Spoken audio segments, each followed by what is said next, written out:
A trucker just wanted to help someone on the road, Dot. He let a freezing woman into his truck so she could survive the storm, Dot.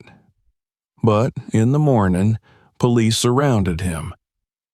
Subscribe to the channel and tell us in the comments, which country are you watching from? The storm had been threatening all afternoon, hanging low and heavy over the northern highway like a living thing waiting for the right moment to strike. Marcus Holloway had been watching the sky long before the first flake landed on his windshield. He had been on the road long enough to recognize trouble well before most drivers even reached for their wipers. Experience had taught him to read clouds as if they were warning signs scrawled across the sky. Thick gray curtains rolling in from the west, wind picking up in fitful bursts that tugged at the massive trailer behind him. The sharp drop in temperature that crept through the cabin despite the heater working full blast. All of it told him that tonight, the highway would not be kind. He kept one hand loosely on the steering wheel of his Freightliner, the other wrapped around a thermos of coffee. The cab was warm and smelled faintly of diesel, leather, and the mint gum he chewed whenever the miles grew too repetitive. The radio crackled intermittently, a mixture of weather warnings and the casual chatter of other truckers scattered across the interstate. He knew a few of the voices, old-timers like himself, who preferred the solitude of the open road to the noise of town life. Tonight, though, even the familiar voices sounded tense. Marcus was a man who didn't scare easily. Years ago, he had spent half his youth in the army, patching up wounded soldiers in the middle of chaos, learning that fear was a tool. It sharpened your focus if you didn't let it consume you. The road had called to him after he traded his uniform for civilian boots. Long, quiet highways soothed something inside him that had been too loud for too long. The hum of tires on asphalt became his heartbeat, the horizon his constant destination. He liked the sense of control, the self-reliance. It was a simple life, but simple did not mean easy. Tonight's cargo mattered. Several pallets of medical supplies destined for hospitals further north. Urgent shipments that could not be delayed without consequences for people whose names he'd never know.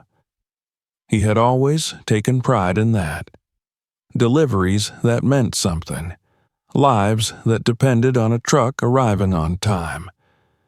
But storms didn't negotiate.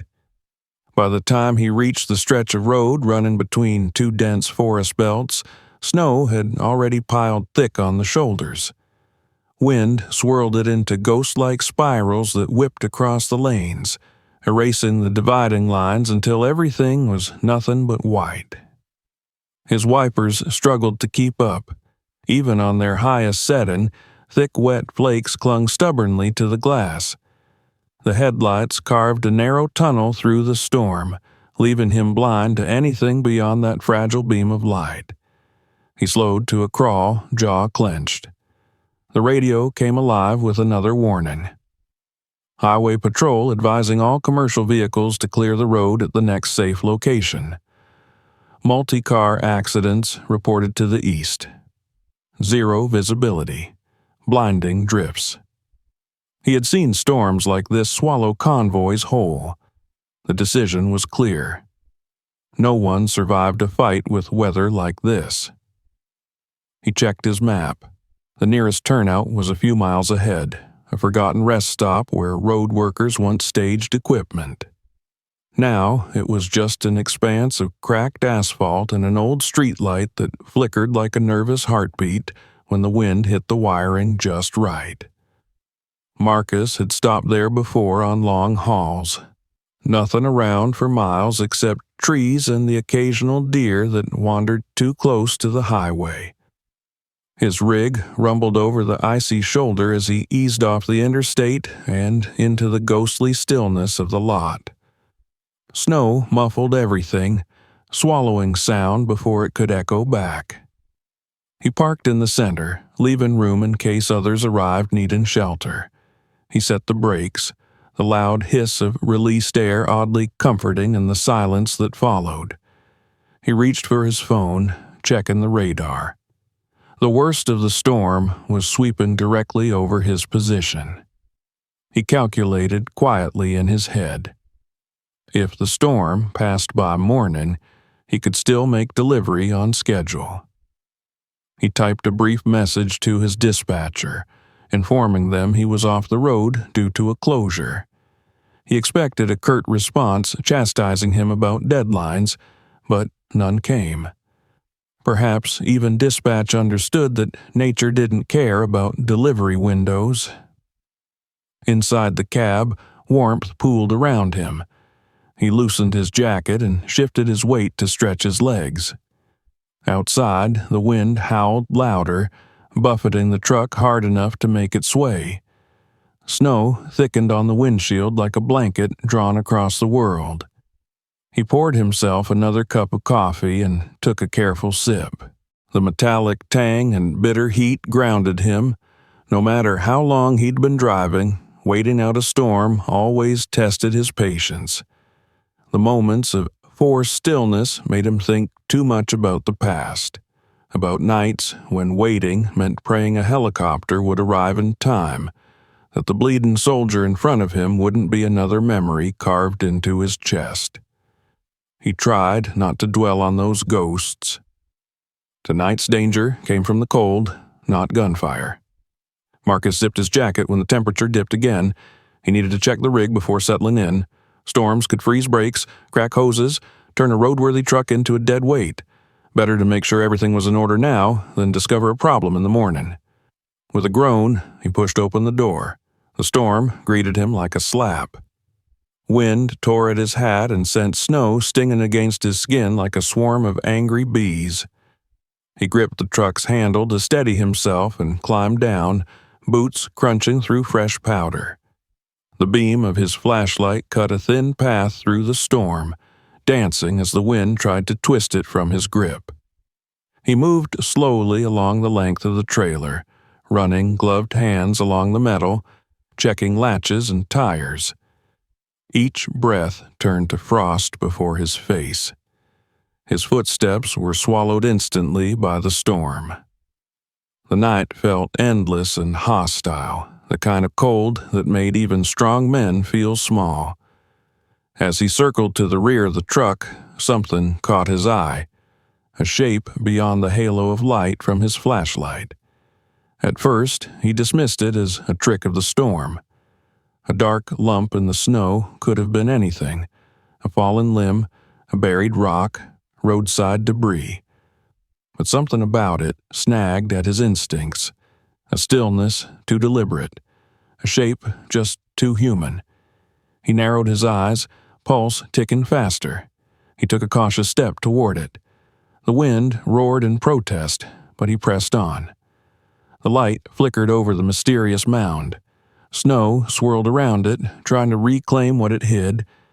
When he bent closer, the breath froze in his lungs. It was a body. A woman lay half buried in the snow. Her hair, dark and tangled, fanned across the drift like spilled ink. Her skin looked ghostly in the weak light, lips nearly blue. She wore a dress entirely unfit for the weather, a shimmering fabric that clung to her knees, torn and dirty. Bare feet, purple bruises blooming across her arms and legs.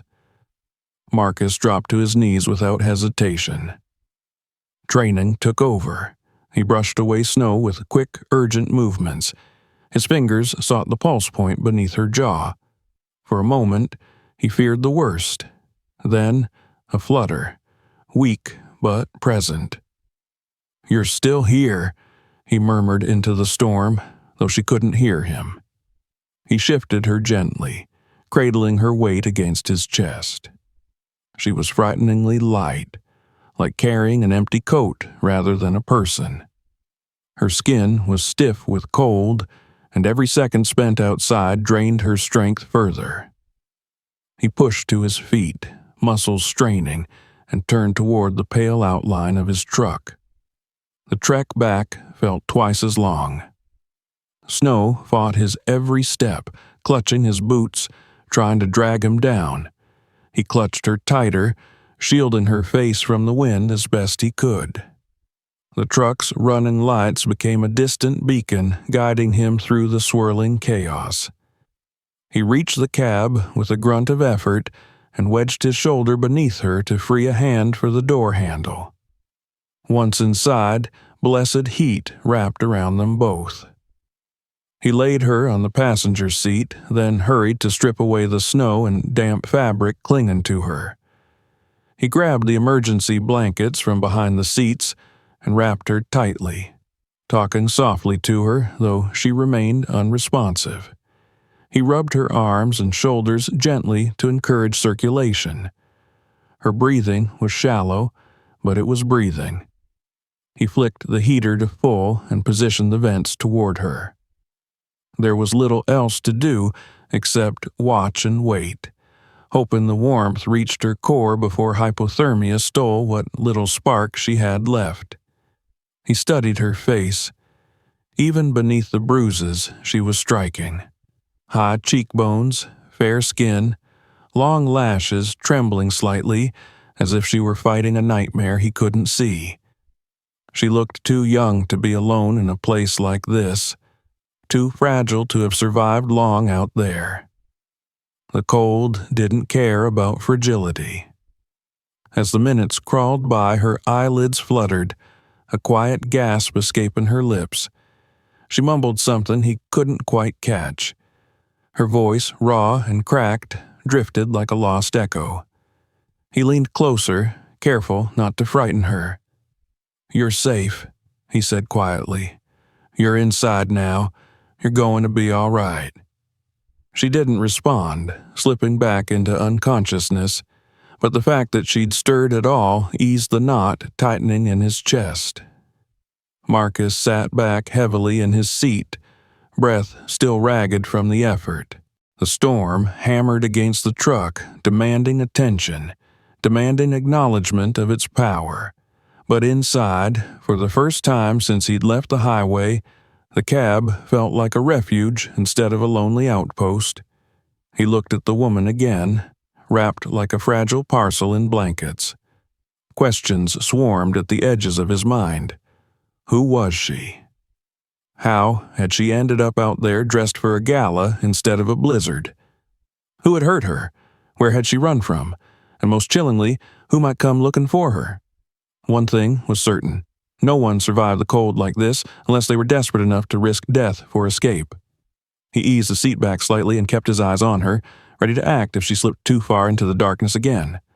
Sleep would not come easily tonight. Too many unknowns. Too many dangers lurking in the storm and inside the silence she carried with her. Marcus wasn't a man who went looking for trouble. But trouble, it seemed, had found him. And whatever story lay behind this frozen stranger, it wasn't finished with her yet. Marcus didn't know how long he sat there listening to the storm breathe against the truck. Time, inside the cab, moved differently from the world outside. Minutes stretched and folded, swallowed by the relentless howl of the wind and the soft, fragile rhythm of the woman's breathing beside him. Each inhale she managed felt like a small victory against a force that wanted her gone. He watched her carefully, his fingers lightly tapping the steering wheel in a restless pattern he used to ground himself. The heater hummed, battling to warm the frigid air that seeped in through every seam of the truck's body. She stirred again, just a faint twitch beneath the blankets, but enough to jolt Marcus upright from where he had slumped. Her eyes cracked open, hazy and glassy, pupils struggling to adjust to the dim cabin lights. For a second, she stared at the ceiling, unfocused and lost. Then her gaze jerked toward him. Panic flooded her expression instantly. Her hands clawed at the blanket, trying to pull her knees toward her chest, shrinking into the seat like a cornered animal. "Hey," Marcus said, keeping his voice low and steady, palms raised to show he wasn't a threat. You're safe here. You're inside my truck, out of the cold.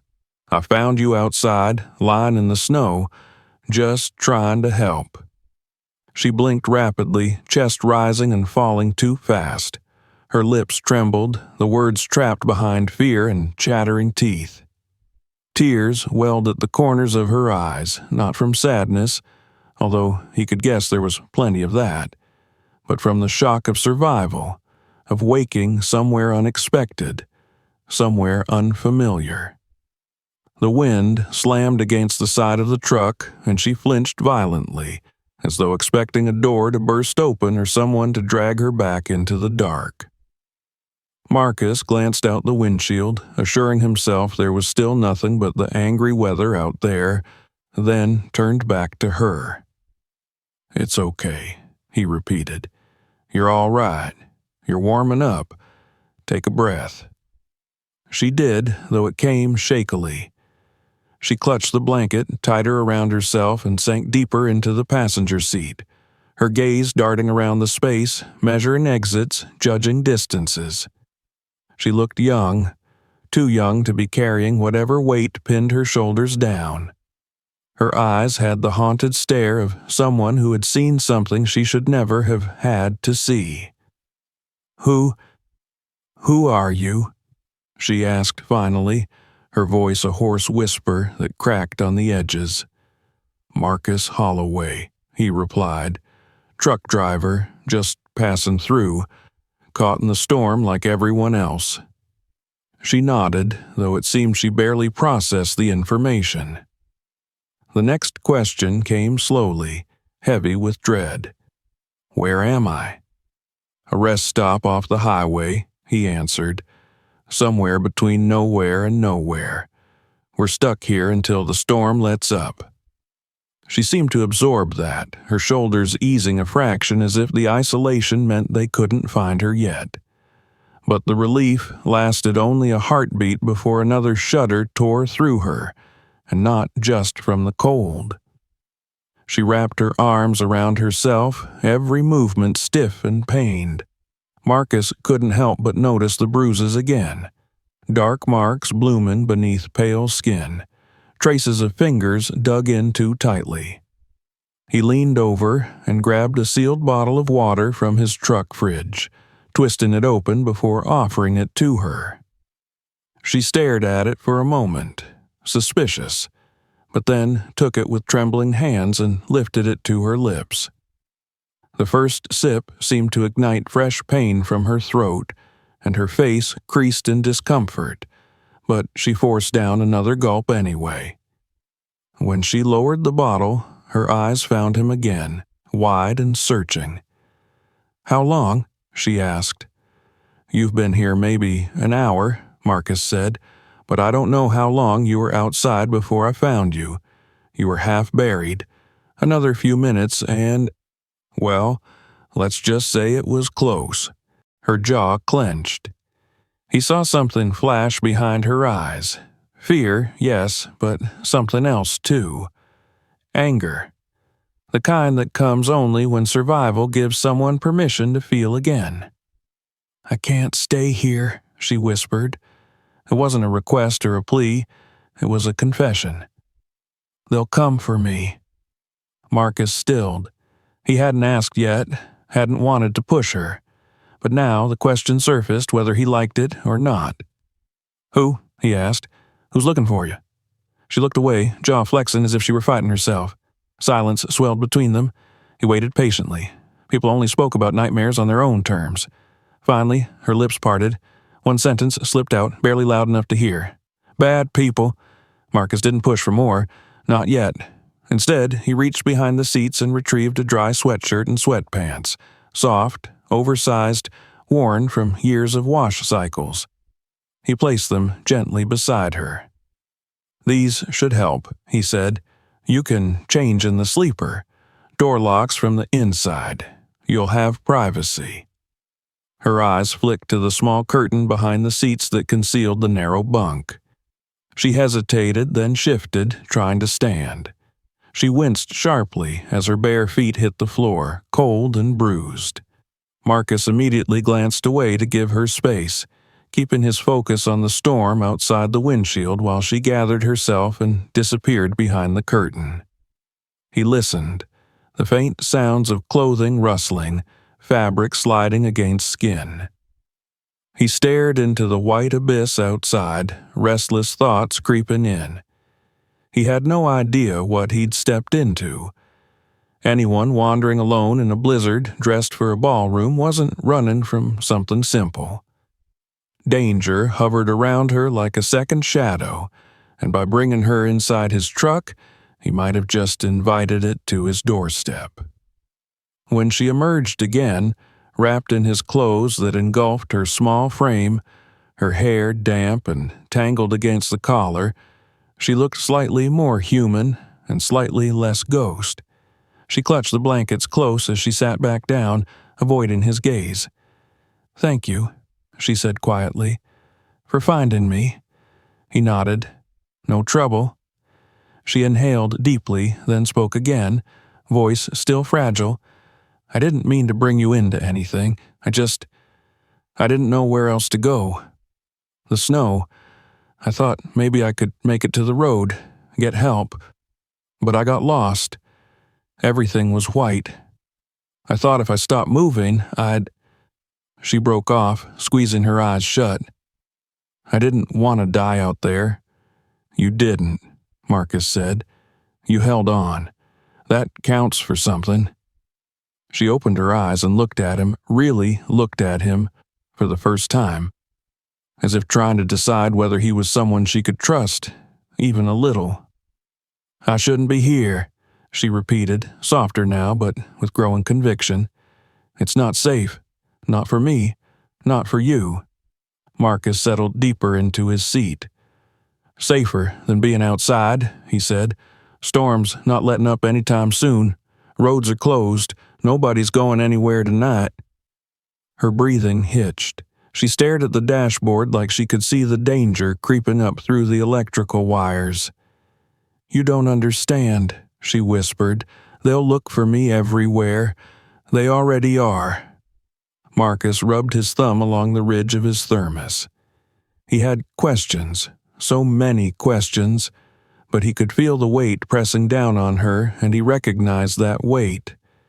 He had seen soldiers return from missions with that same rigid posture, that same hunted look. Trauma made people choose their words like landmines. "Whenever you're ready," he said. "You can tell me what you want, or nothing at all. For now, just rest." Her throat bobbed as she swallowed. The tension eased slightly from her frame, as though being given permission to not relive everything all at once offered a small measure of relief. She tightened the blanket around her shoulders and stared through the windshield into the white abyss beyond. The hours crawled by. The wind finally began to weaken, shifting from an angry roar to a steady hiss. The snowfall slowed, but visibility remained poor. The cab stayed warm and dim, a pocket of refuge floating in a frozen wasteland. Marcus kept an eye out for headlights or movement on the interstate, alert for signs that the world was waking again. Whatever awaited them when the storm passed didn't feel like something either of them could escape without consequence. Sometime after midnight, her soft breathing steadied into something like sleep. She had curled up against the seat, arms wrapped around her torso, forehead pressed to the window despite the cold seeping from the glass. Marcus watched over her silently, not daring to move too much in fear of disturbing the fragile calm she had found. The storm outside remained relentless, but inside, the battle had shifted from the physical to the emotional. There were so many things left unspoken. The bruises, the terror, the impossibly glamorous dress, the way she reacted to the thought of being found. Each unanswered question sat like a silent alarm in the back of his mind. Eventually, Marcus allowed himself to lean his head back and close his eyes. Only for a moment, he told himself. just until she breathed a little easier, just until exhaustion stopped tugging so hard at his muscles. He would stay alert. He would watch over her.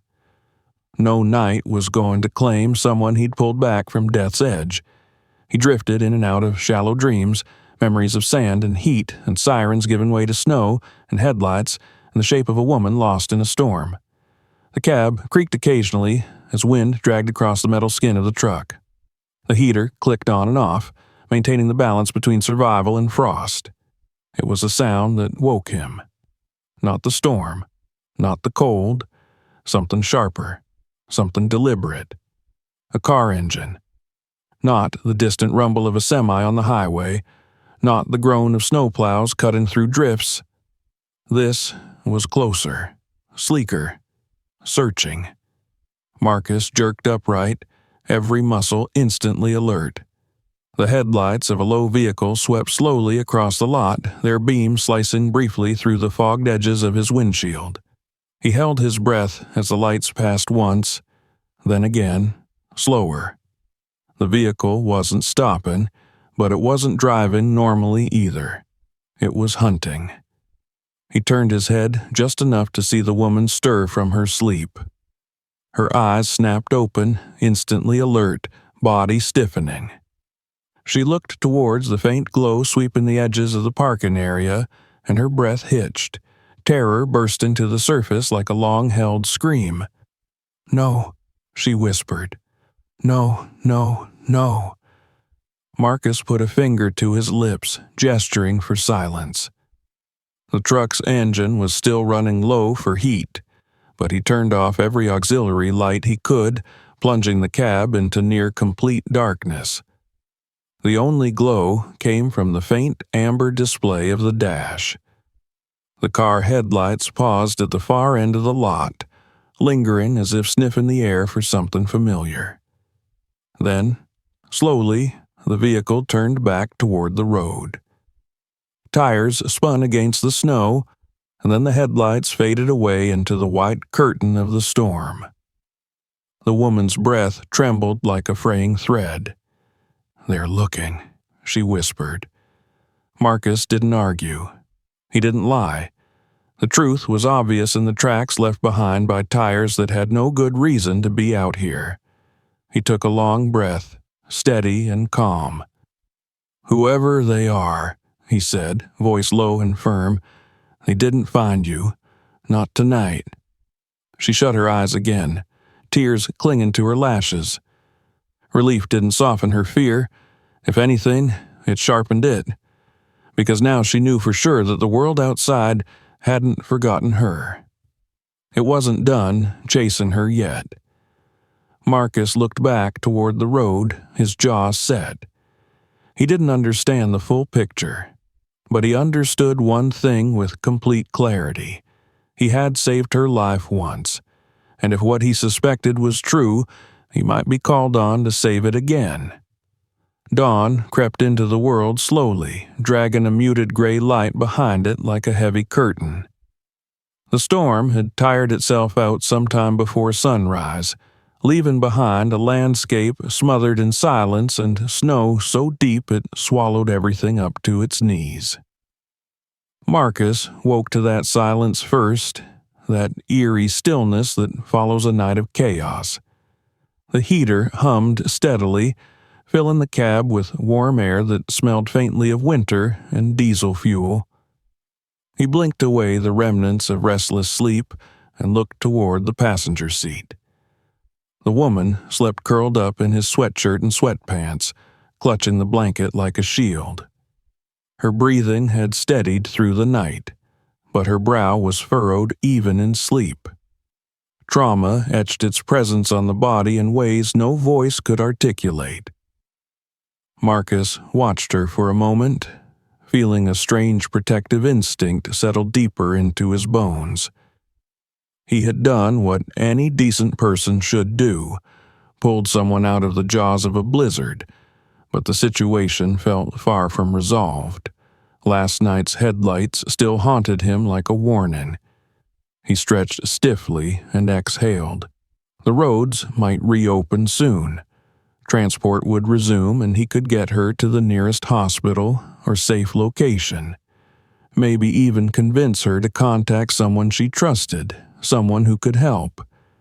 That small hope flickered in him, offering temporary relief. But the world never returned to normal quite so neatly. A sharp knock on his door shattered the fragile morning calm. Marcus stiffened, instincts snapping him awake faster than any caffeine ever could. He glanced quickly at the woman, still asleep, and motioned for silence even though she hadn't stirred. Another knock came, harder this time, followed by a voice muffled by glass and cold air. "Sir, step out of the vehicle." Marcus recognized the clipped tone of authority instantly. Police. He raised his hands slowly, palms facing outward, and cracked the door open just enough to speak through it. "Morning, officer," he said, his voice steady despite the jolt of nerves in his gut. "Everything all right?" "Step out of the vehicle," the officer repeated, firmer now. Hands visible at all times. Marcus obeyed. He swung down into the snow, boots crunching through the top layer. A blast of freezing air slapped him in the face, and he pulled his jacket tighter as he took in the scene around him. 4 police cruisers had boxed his rig in from different angles. Their red and blue lights scattered across the snow, refracting off the drifts in jagged streaks of color. Officers stood near their doors, hands hovering near holstered weapons, eyes trained on him like wolves tracking prey. He raised his arms instinctively, calm but alert. "What seems to be the problem, officers?" he asked. The one who'd called him out stepped forward. His uniform was stiff with frost around the collar, his face hardened by years of authority. Snow clung to the brim of his hat as he narrowed his eyes at Marcus. "You traveling alone?" he asked. Marcus hesitated. Just a heartbeat. But it was enough for the officer's hand to inch closer to his holster. He swallowed. "No," he said. I picked up someone last night. She was out in the storm, nearly frozen." The officer exchanged a look with one of the others, a silent signal. Something passed between them, confirmation of a suspicion Marcus didn't yet understand. "We need to speak with her," the officer said, already moving toward the passenger side of the truck. Marcus stepped instinctively into his path, not aggressively, just enough to force a pause. "She's in bad shape," he said firmly. "I found her in the snow wearing nothing but a dress. She's got bruises. She's terrified. If you come at her like this, she's going to panic." The officer's jaw tightened. "Sir, step aside, now." Marcus exhaled slowly and moved just enough for the officer to pass. But his eyes never left the man's face, searching for clues. Something about this wasn't standard. Too many cars for one distressed civilian, too much tension, too much eagerness. Another officer approached Marcus with a clipboard and a stern expression. "State your full name and occupation." Marcus complied. "Marcus Holloway, independent freight hauler." "How long have you been parked here?" "Since last night. Roads closed because of the storm." "And the woman? When did you pick her up?" "She wasn't driving. She was on foot, half buried in snow. I didn't have much of a choice if I wanted her to stay alive." The officer scribbled something, then looked up with a practiced neutrality. "Did she tell you her name?" Marcus nodded. "She said her name is—" He stopped. He realized sharply that she never actually told him. He only assumed. "She didn't tell me," he corrected. "Not fully." The officer's expression sharpened. "So you harbor a stranger in your truck and don't ask any questions?" Marcus's shoulders tightened. She was freezing to death. Questions seemed like a luxury. The officer grimaced at the answer, as if its logic only annoyed him further. Before Marcus could add more, the passenger door swung open. The woman stood there, framed by the cold morning air, wrapped in blankets like makeshift armor. Her eyes widened in alarm as she saw the police. So many uniforms, so many guns, and she stumbled back into the cab instinctively. 2 officers reached for her, each grabbing one of her arms. She yelped, twisting, trying to wrench free. "Let me go, please!" Her voice cracked, terror lacing each word. "You don't understand. They'll find me." "Ma'am," one of the officers cut her off, tone condescendingly calm. "You are safe now. We just need to verify a few things." "Safe?" she cried, eyes wild. "I'm not safe. You have to let me." "Ma'am," the officer barked, voice sharp enough to freeze her mid-sentence. "Stop resisting." Marcus felt his hands curl into fists involuntarily. "What are you doing?" he demanded, stepping forward. "She hasn't done anything." "Sir, back up," the officer holding the clipboard ordered. "This is official business. We have reason to believe this woman is connected to a criminal investigation." Marcus's chest grew tight. The woman strained against the grips holding her, tears spilling down her face. "I didn't do anything," she gasped. "Please, you have to listen. There are people out there, bad people, and they're going to kill me."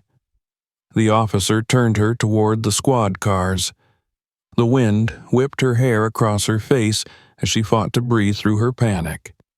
"Ma'am, you have the right to remain silent," the lead officer began. "Anything you say can and will be used against—" "No!" she screamed, her voice cutting through the icy morning air like a blade. "Please, you have to believe me." Marcus's heart pounded wildly. Every instinct in him, every part honed from war and long nights on the road, screamed that she was not a criminal. She was running, terrified, hurt, hunted. "Hold on," Marcus shouted. "At least tell me what she's being accused of." The officer paused, annoyance flashing across his features. "She is wanted for questioning in connection with a violent crime at a private residence. We also have reports that she may have been abducted or is under duress." "Which one is it?" Marcus snapped. "Is she a suspect or a victim?" The officer's lips thinned. "We'll let the detectives sort out the details." Marcus stepped again between them and the patrol car, cold air burning in his lungs as he positioned his body as a barrier.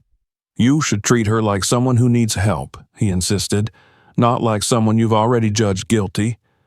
The officer approached him slowly, eyes narrowing. "Sir, interfering with law enforcement will result in your arrest." "I'm not interfering," Marcus said, though his muscles tensed, ready to do exactly that if forced. "I'm asking questions. Questions you should be willing to answer if your intentions are good." For a moment, the officer hesitated. The snow crunched under boots. The air thickened with tension. The woman stared at Marcus as if he were the only thing tethering her to sanity. Her lips moved, forming soundless words. "Thank you," or "maybe I'm scared," or maybe "please don't let them take me." And then the officer gave a small signal. The grip on her arms tightened. They pulled her toward the back seat of the nearest cruiser. Her voice broke like glass. "Marcus, please, don't let them give me back to them." "Where are you taking her?" Marcus asked, but none of the officers answered. The door slammed shut. Her terrified face vanished behind a wall of tinted glass. The cruisers revved their engines. Marcus felt a cold dread worse than any winter storm seep into his blood. Because the way she screamed his name wasn't just panic. It was desperation. Desperation that had learned exactly what awaited her if she disappeared again. The cruiser doors had slammed with the finality of a prison gate, and yet the scene did not move forward. Engines ran, radios crackled, but no one drove away. It was as if the officers themselves sensed that the moment was hanging in a delicate balance, waiting for something or someone to tip it in one direction or the other. The woman's muffled sobs seeped through the glass like a heartbeat inside a coffin. Marcus stood rooted in the snow, watching her silhouette tremble in the back seat, and felt a slow, steady burn begin behind his ribs. It wasn't anger in the way most people understood anger. It was something cleaner, sharper. The instinct that rose in him when a wounded soldier begged him not to let them die. An obligation to do right by someone who had no one else. The lead officer stepped back toward Marcus, gloves brushing snow from his jacket, tone calm but unmistakably commanding.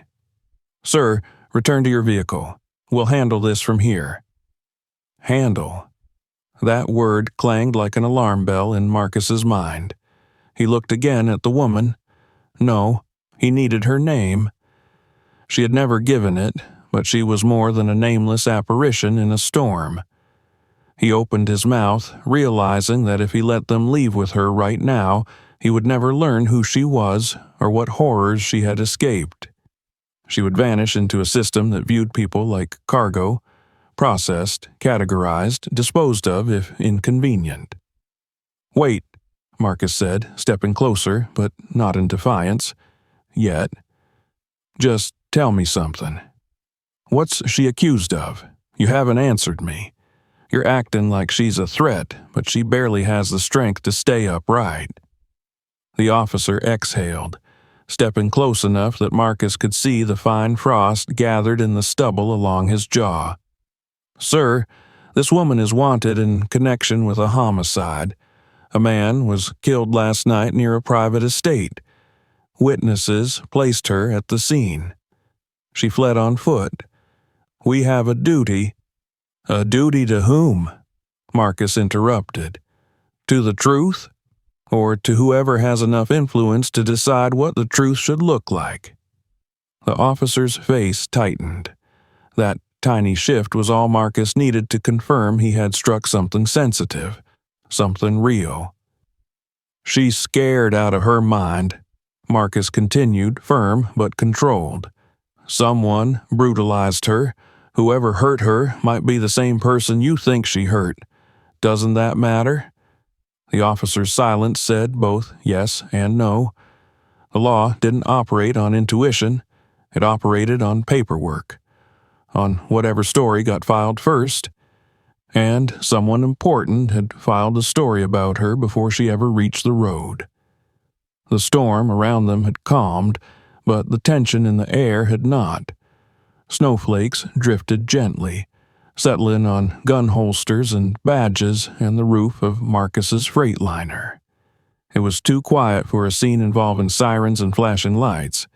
Too composed. Marcus could feel something frayed beneath that composure, both in the officers and in himself. He took a breath, steadying his voice. "Let me talk to her. Just 1 minute. She deserves that much." "Not a chance," the officer replied. "Sit in your truck and stay out of the way." "My truck," Marcus repeated, meeting the man's gaze. "Under my responsibility. And until there's a warrant for her arrest, you don't get to drag her away like she's property." The officer's posture stiffened. "Sir, you're treading very close to obstruction." Marcus didn't look away. "Then maybe you should rethink what you're obstructing." Inside the cruiser, the woman's face pressed against the glass, eyes wide, breath fogging a tiny patch of cold window. She wasn't trying to escape or yell or fight now. She was simply watching Marcus, waiting for him to make a decision that felt like the only lifeline she had left. "Please," she mouthed silently. That single word sealed his resolve. Before the officers fully processed his movement, Marcus angled back toward his truck. They shouted after him, but he wasn't fleeing. He was reaching. He yanked his CB radio mic off its mount and clicked the channel to wide broadcast. "Breaker 19, he said, voice strong and echoing through the cabin. This is northbound Freightliner at the 214 rest area. I've got state police trying to take a woman who survived a blizzard last night. She's injured, scared, says dangerous men are after her. They're hauling her in without medical evaluation or hearing her story. Anyone in range, I could use some eyewitnesses here." He didn't shout. He didn't plead. He simply spoke, and that was enough. Static hissed and crackled a moment. Then a familiar voice answered. "This is eastbound Charger," a gruff tone replied.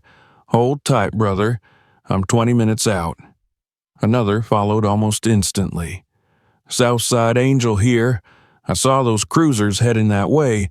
We're coming." Then a third, and a fourth. Voices layered in, a rising tide of loyalty and stubbornness. Marcus walked back out into the cold, radio still in hand. The officers looked stunned for a moment. Civilians weren't supposed to mobilize backup. Civilians were supposed to shrink when badges barked commands. "What did you just do?" the lead officer demanded. "I told the truth," Marcus said simply, "and the truth doesn't like being alone." As if summoned by his words, headlights pierced the distant veil of snow. One semi at first, then another. They rolled onto the lot, engines growling like thunder wakened beneath the frost, and lined up across the entrance with a calculated precision. A barrier, a warning, a promise. Soon there were 5, 7, nearly 10. More beams glowing in the distance, slicing through the morning haze. Truckers in heavy coats stepped out of their rigs, shoulders squared, breath rising in steam clouds, forming a quiet line of support. Not a mob, not aggression, just presence. The kind of presence that said, if this goes wrong, it won't go wrong in silence. The officer muttered a curse under his breath and grabbed his radio. The situation was slipping from tidy control into uncomfortable scrutiny. He glanced between the cruisers, Marcus, and the growing crowd of drivers whose faces held no fear, only a very blunt expectation of justice. "We're waiting for backup," one officer muttered. This just escalated. Marcus crossed his arms, boots planted into the snow. "You're not taking her until someone neutral looks at those bruises," he said, "or until she's stable enough to tell her side." "That isn't your call," the officer snapped. Marcus nodded. "You're right. It's her call, and she's been calling for help since last night. You just didn't like what she had to say." Silence spread again, but this time it wasn't empty. It was full of judgment, of doubt, of conscience waking in men trained to avoid it. Inside the cruiser, the woman's sobs softened. For the first time since the storm swallowed her, she didn't look like she was vanishing. She looked like someone witnessing a miracle she didn't quite trust yet.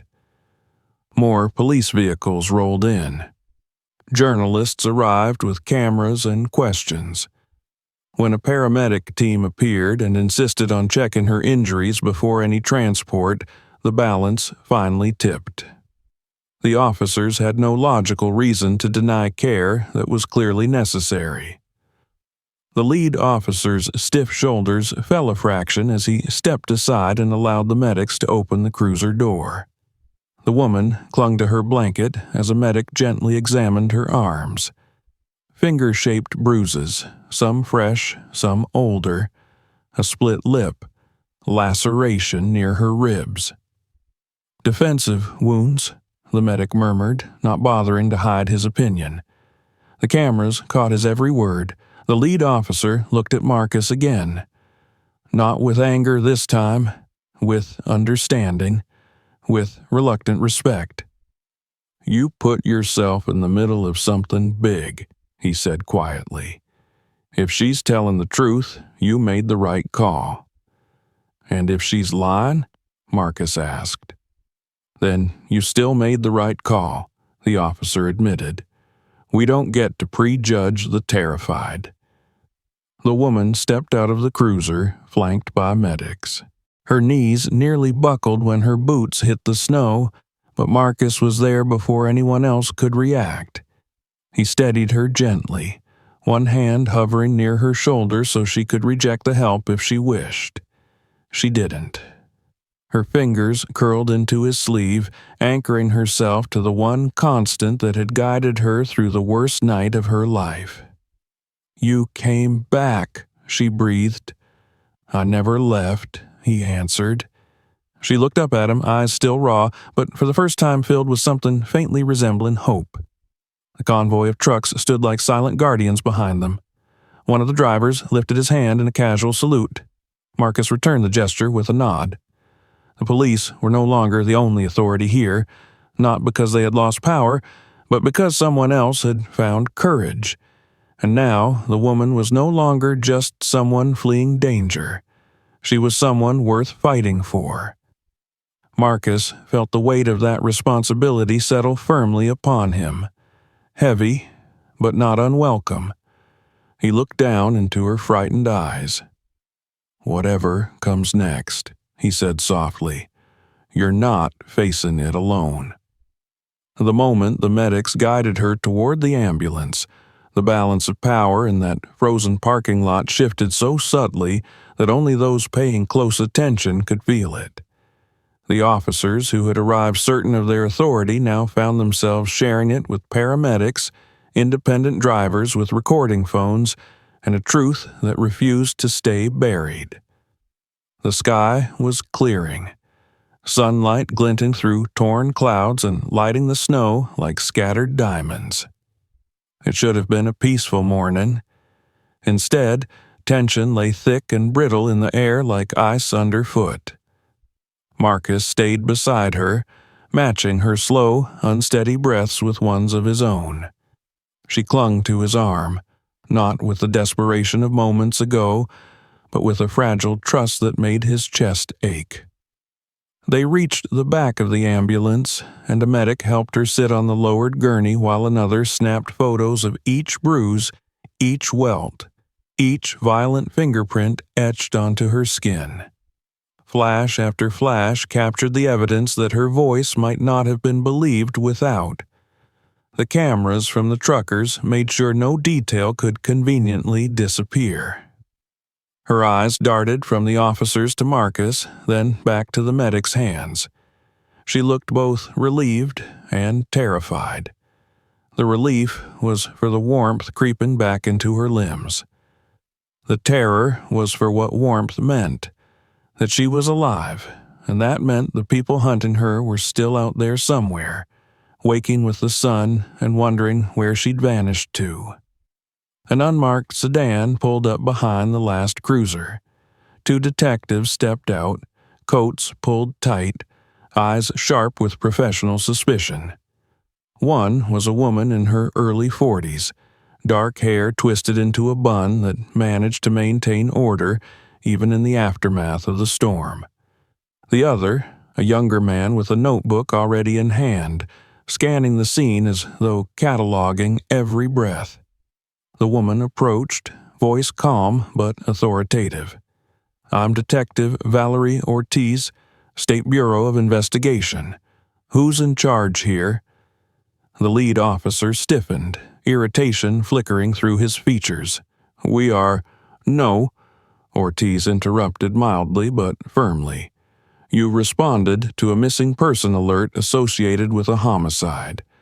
That makes this our jurisdiction." She glanced toward the woman on the gurney, taking in the condition of her clothes, the bruises, the fear. Her expression shifted, professional mask slipping just enough to reveal human reaction. "Has she been ID'd?" Ortiz asked. Marcus stepped forward slightly. "She hasn't told us her name." Ortiz studied him for a moment. "And you are?" "Marcus Holloway, trucker. Found her last night almost frozen to death." The detective held his gaze for a stretch too long to be casual. Then she nodded once, a silent acknowledgement. She turned back to the medics. "Give us a moment." The medic looked reluctant. Patience came before paperwork, but after a glance at the lead officer, who didn't object, he stepped back. Detective Ortiz crouched beside the woman, keeping her voice gentle. "Can you tell me your name?" There was a long, jagged pause. The woman's breath hitched again, not from cold, but from the vulnerability of the question. Names had power. Names could be traced. Names could be used against you. She swallowed hard, eyes flicking to Marcus, as if asking whether she should trust these new strangers. Marcus nodded once, slow and sure, giving her permission to hold on to the bravery she'd shown just by surviving. "Emily," she whispered, voice frayed but clear, "my name is Emily Carter." Detective Ortiz wrote the name down, her movements steady. "Emily, do you know why the police are looking for you?" Emily's fingers knotted into the blanket, but she forced her voice to cooperate. "They think I killed someone, but I didn't. I swear I didn't." "Then what happened?" Ortiz asked. Emily stared at some invisible point beyond them, as if watching the memory unfold where the snow started. "There was a party," she said, "a fundraiser, a senator and his investors. They told me it was just a fancy catering job, good money for one night." Her voice trembled. Marcus sat a little closer, letting his presence be a steady anchor she could lean on. The guests, they were drinking, laughing. Nothing strange at first, but then I saw a girl, not a guest, a girl younger than me, terrified. They tried to drag her into a locked room. Emily closed her eyes as tears slid down her cheeks. I tried to stop them. I screamed. Senator Blake, grabbed me, told me I ruined everything, that no one would believe me.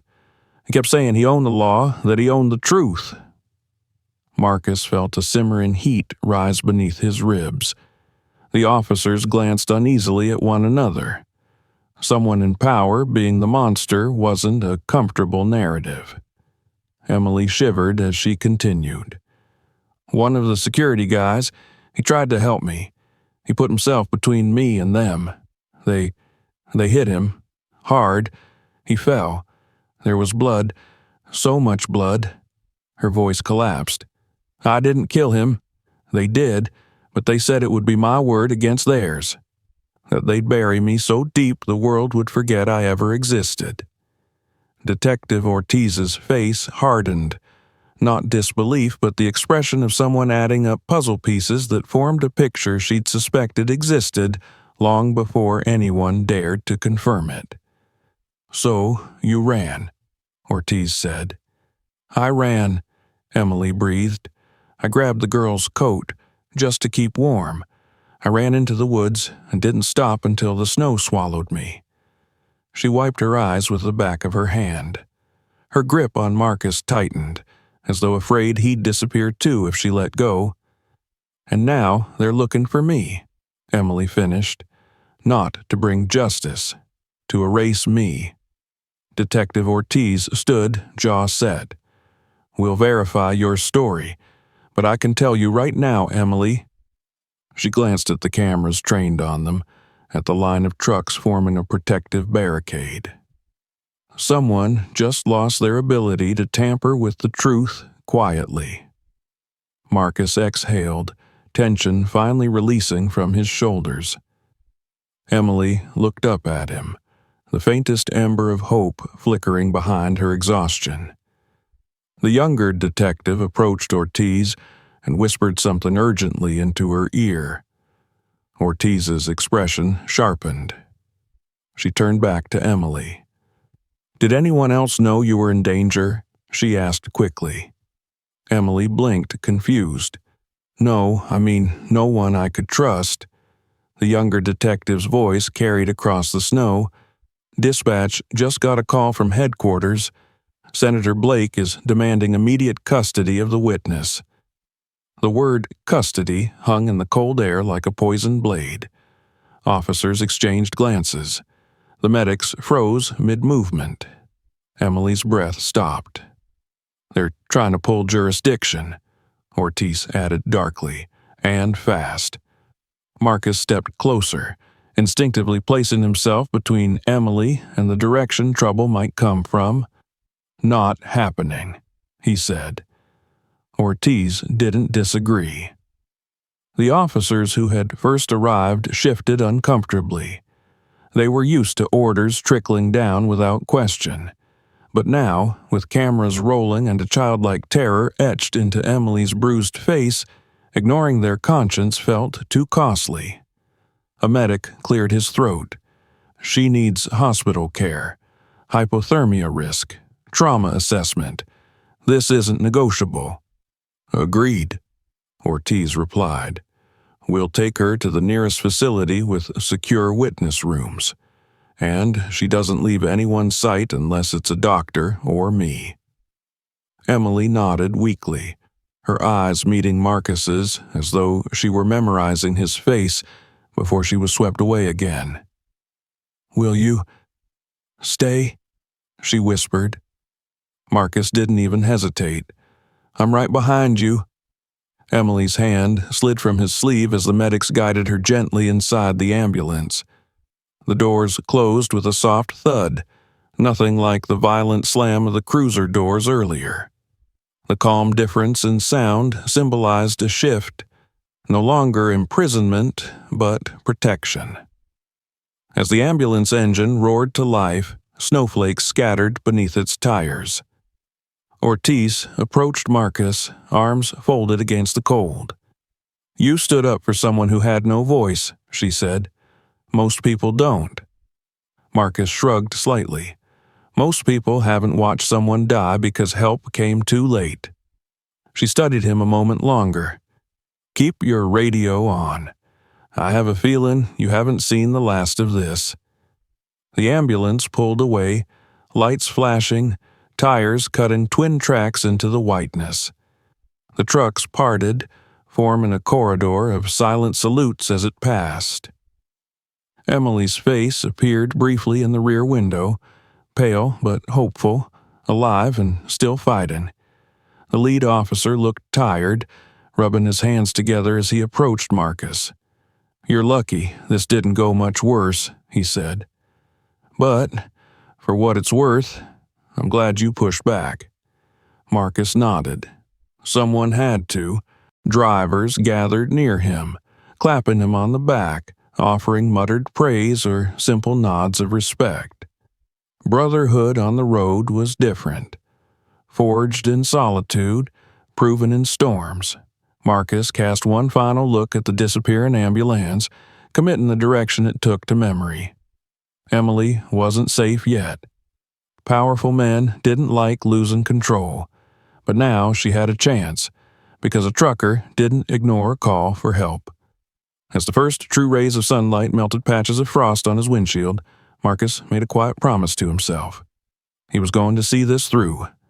Not for glory, not for a headline, for a young woman who stared down a wolf pack and kept running anyway, for the truth that needed someone stubborn to shield it, and for every person who had ever been told their life didn't matter enough to fight for. Marcus climbed into his cab, turned the ignition, and watched the road ahead clear itself beneath the sun.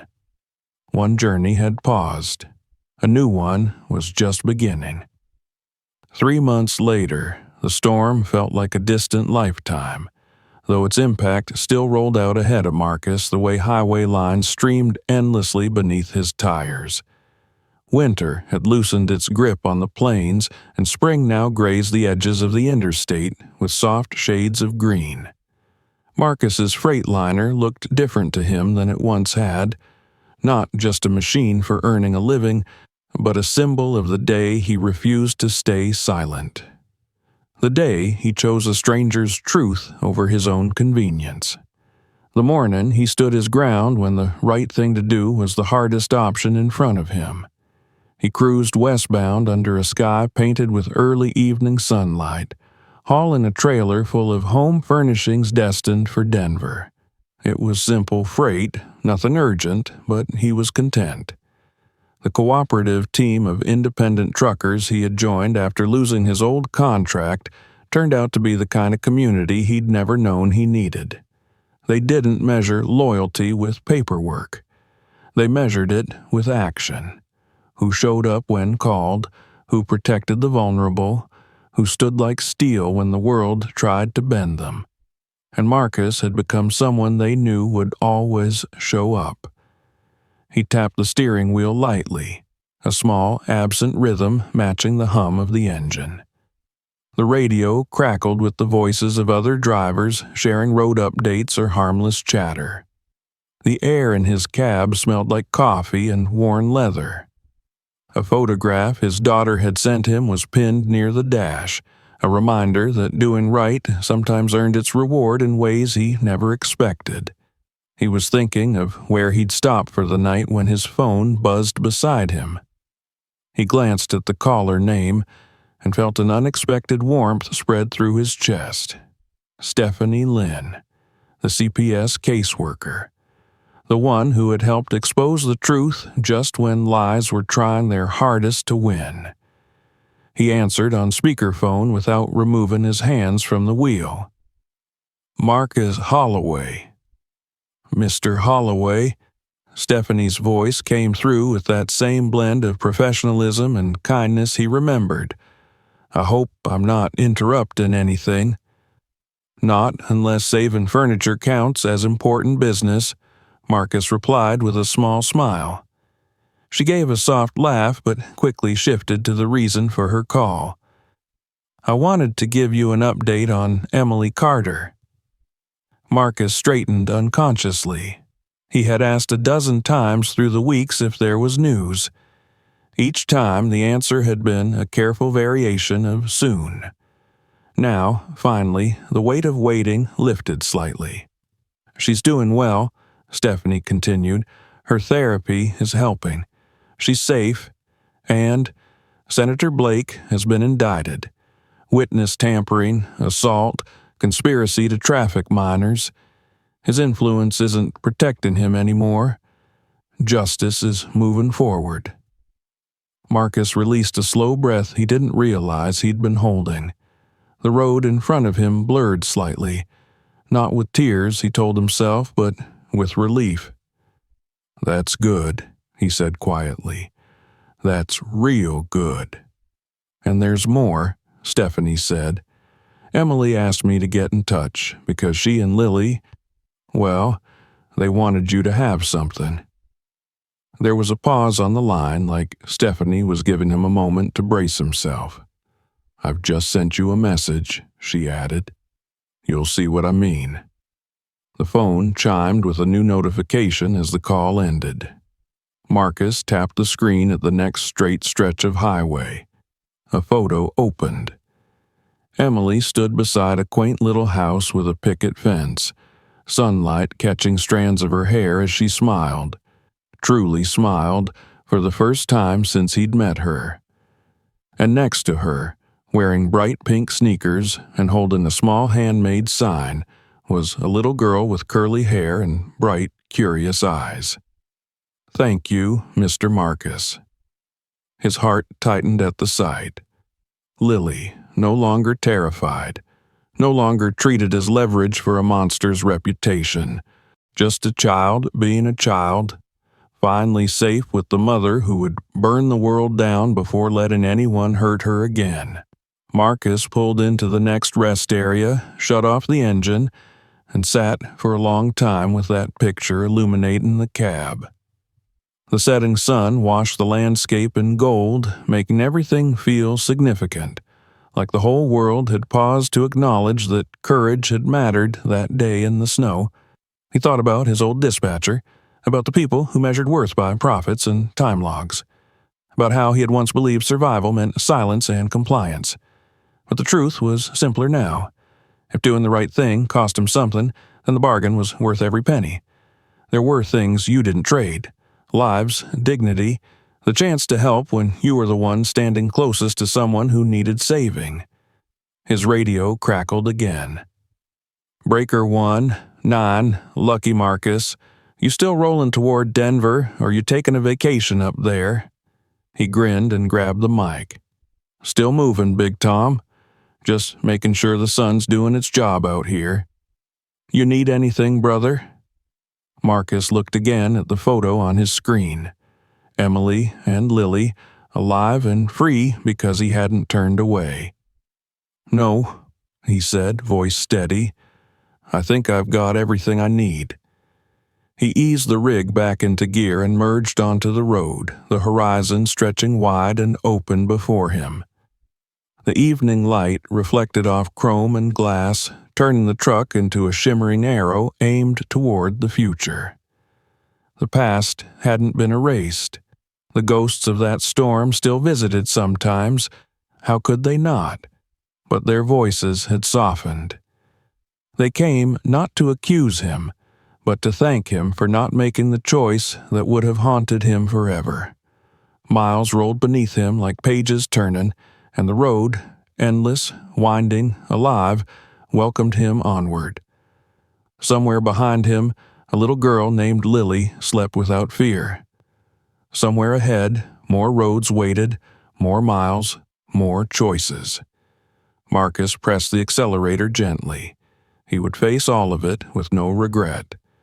Because a man who can live with his choices has already won the hardest battle there is.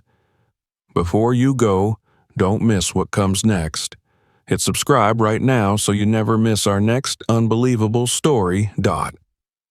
And if this one shocked you, share it with your friends so they can experience it too. Then check out one of our other videos on your screen. Each one hides a twist you won't see coming. Don't wait. Click and keep watching.